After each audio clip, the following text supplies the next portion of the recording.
Denmark 2018, Part 5, Rungsted, Copenhagen. As I've said before, there is a travel card in Denmark which is fantastic, but on the other hand, they often seem to lack information there. For instance, on the day when I headed for the small town of Rungsted. Earlier, at Copenhagen's railway station information office, I had already obtained a map of suburban railway and underground lines in and around the city, I guess in order to find my way around. Thus, I knew I should catch a train in the direction of Helsingør. However, before boarding the train, I realized from some poster on the station that at that time of the day the Helsingør train did not make a stop at the station I needed. To cut the long story short, thanks only to pure improvisation and, I guess, the traveling experience, as a total guesswork and moving with no clear idea, I changed the train along the way, realizing that I had actually missed the right train back in Copenhagen because nobody bothered to display the information on the subject. I have to admit that I found this very odd in Denmark, this complete lack of information. There was nobody there to ask, and the posters on the station and which I decided to change the trains had no information except those referring to Helsingør. The information about the stops and the arrival-departure times exists though, but on the trains themselves, displayed by a moving text.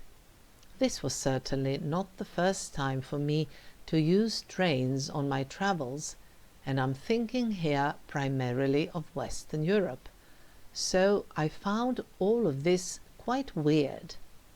At most of the train stations there is nobody who works for the railways and whom one can ask something, and there are also no posters with details of the arrivals and departures of train, like, for instance, in Italy.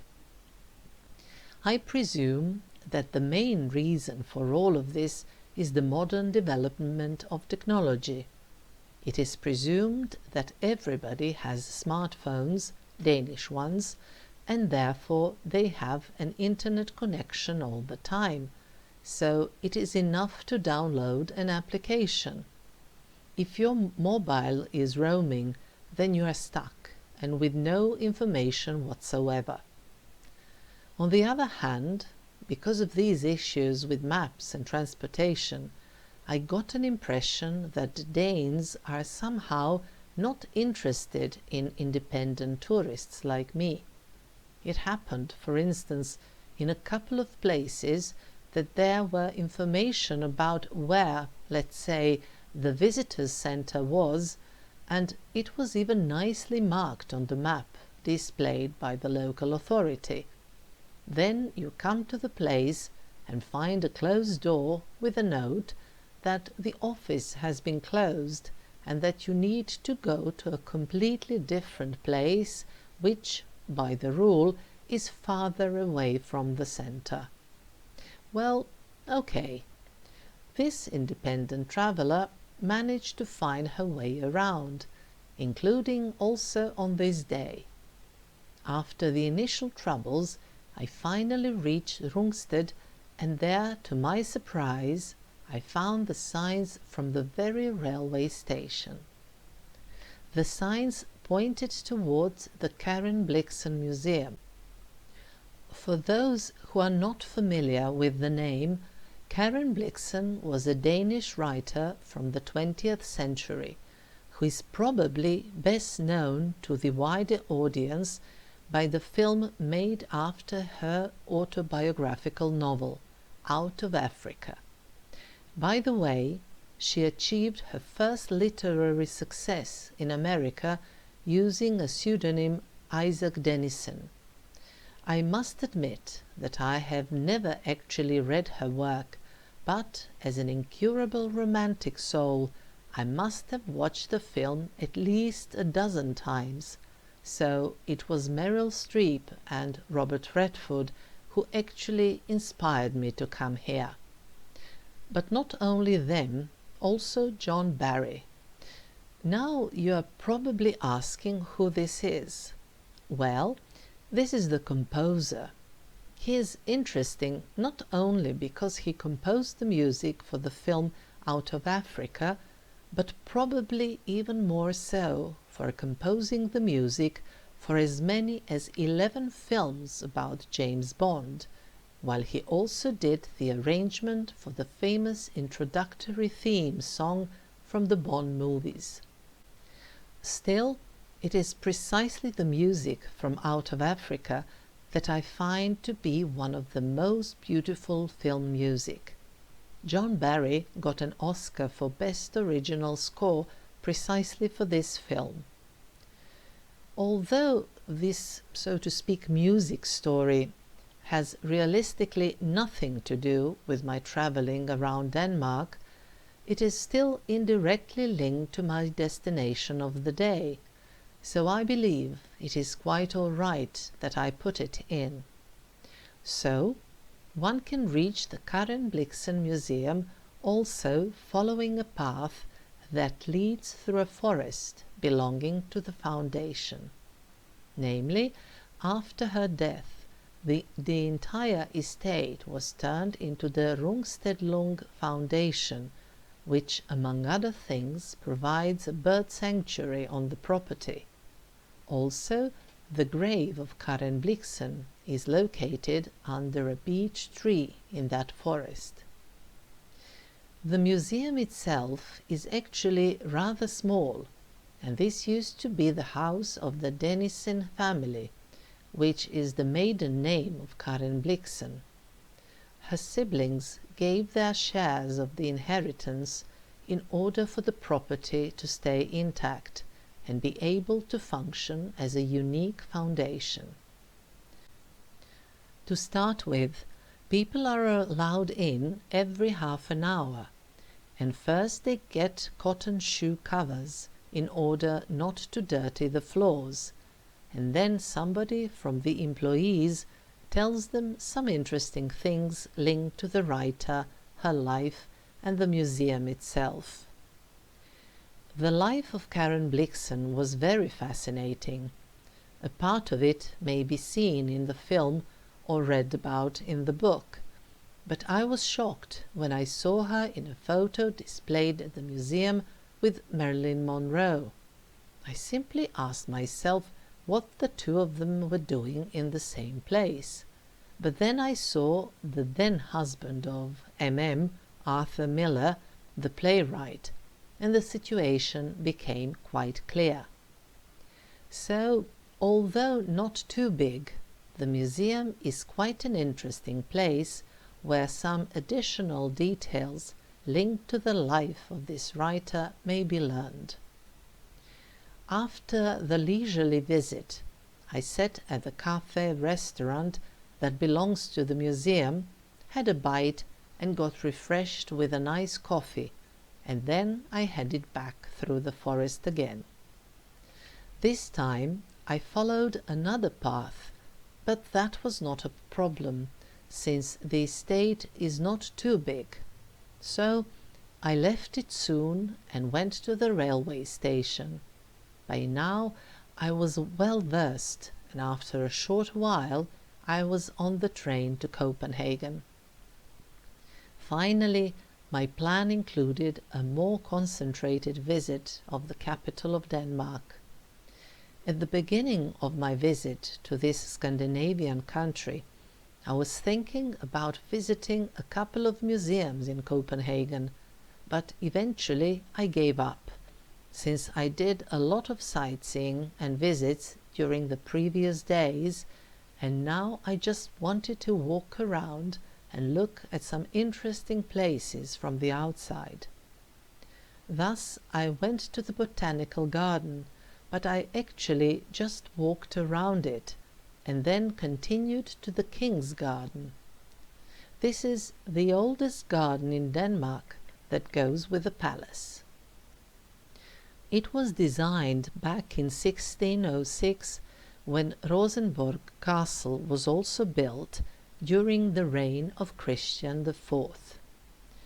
Rosenborg Castle nowadays houses a museum and, among other things, it is possible to see the Danish royal jewels here as well. After this, I walked to the center of the city, stayed there for a little while, and then went back to the flat in Frederiksberg.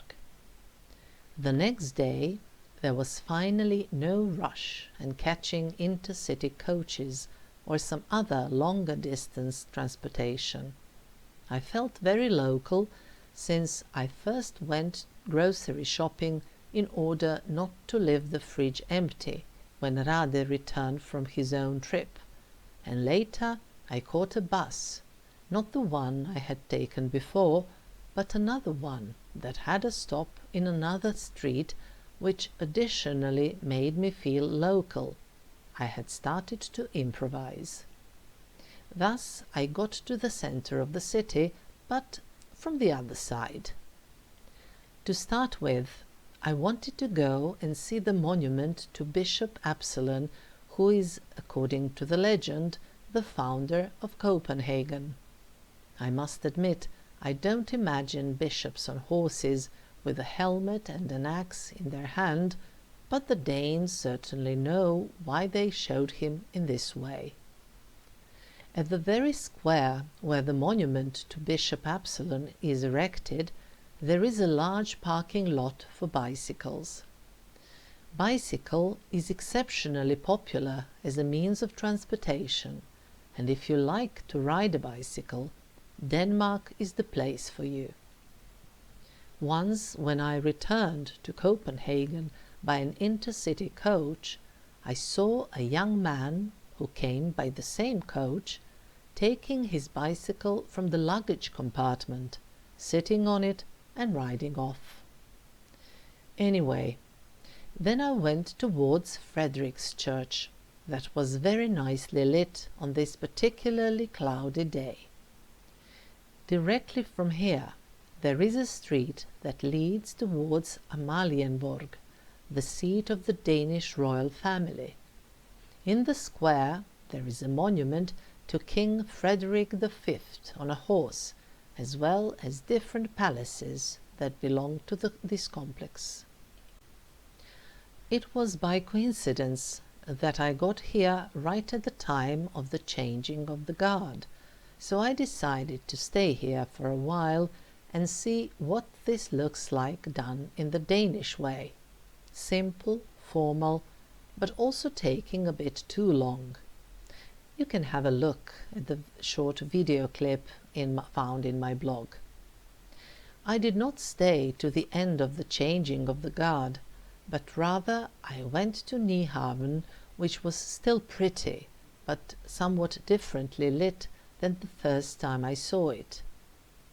Using the pedestrian bridge, I went to the part of the city called Christianshavn, and there I walked by the canal that leads right through the middle of this city's quarter. At one point, I saw 3 young boys playing with swords, like real descendants of Vikings, but regardless of the presence of 2 adults, all 3 children had life vests on. In Christianshavn, there is Our Saviour's Church, which is particularly interesting because of its unusual tower. After this, in a broad arch, I went to island Slotsholmen, from where Copenhagen started to spread in the first place. There, I walked over the marble bridge and towards Christiansborg Palace, which, among other things, houses the Danish Parliament, Prime Minister's office, and the Supreme Court of Denmark. It was Sunday, and there were few people and activities around, but my eye caught a parking lot for bicycles that is located by a lateral side of the palace. As I've said, the Danes love riding bicycles, and they do it seriously and very regularly. On the island of Slottsholmen there is also the building of the stock exchange, which is famous for its very interesting tower, the elongated top of which, 56 meters high, is made in the shape of the tails of 4 dragons that twist spirally one around the other. From here it is not far to get to the monument of Bishop Absalon, who founded Copenhagen in 1167, and I thought it was quite appropriate to go to see it again, since it was a nice symbolic way to finish my sightseeing. After this, I went slowly back to the flat, since I had to pack up and go to the airport a little later in order to catch a flight back home. During this relatively short stay in Denmark, I did run around the country a bit, as much as I could and as much as the time allowed me. Although there are still many other things to see in this European part of the country, and here I'm thinking of the fact that Greenland, the biggest island on the earth, which is geographically certainly closer to North America, belongs to Denmark. I was glad that I made a rather diverse selection of the destinations I went to: the capital, smaller towns, palaces, churches and monasteries, castles, nature, as well as places linked to the industrial part of the country. There was a lot of history, but also literature, some originally Danish, some English or in English. Karen Blixen wrote her pieces first in English and then worked them out in Danish, which with time surpassed their local roots, becoming important for the entire planet. Very often, in those different surveys on the happiness index, the Danes appear as a nation with a very high ranking. Cruising around this country during 9 days, I looked around me and often thought of this. What really caught my eye was the cleanliness. It is not possible to see even a small piece of paper, let alone a cigarette butt or a plastic bottle, especially in smaller towns. And yet I did not get an impression that they were militant about this. Also, the transportation functions well, and yet there are places with no information, although it should be there. For instance, some electronic screens with information I saw on some railway stations did not work, so I had to ask people working in the shops at the stations, since there was nobody else there. I also saw in several places maps of the given town, displayed for the public and visitors, that had in the list of the captions the sign marking "You are here," and yet that sign was nowhere to be seen on the map itself, making it therefore almost unusable. Or, for instance, not only an intercity coach arrived once at the destination 10 minutes ahead of the time, this was the first time this had ever happened to me, but also, after this, it happened that the driver ascertained that all the passengers were there. Then he left almost 15 minutes earlier and arrived at the destination almost 20 minutes ahead of the time. So I did not get an impression that the people in Denmark are slaves to extreme organization or order, as one may think, for instance, in Germany or Switzerland. This is no criticism, just an observation. And perhaps it is in all of this that the key to success of the Danes when it comes to the happiness index lies. They are undoubtedly a highly industrialized country, very well economically developed, wealthy, successful, everything less developed or less happy countries dream of, and yet in all of this they have managed to stay relaxed. It would be wise to learn from them.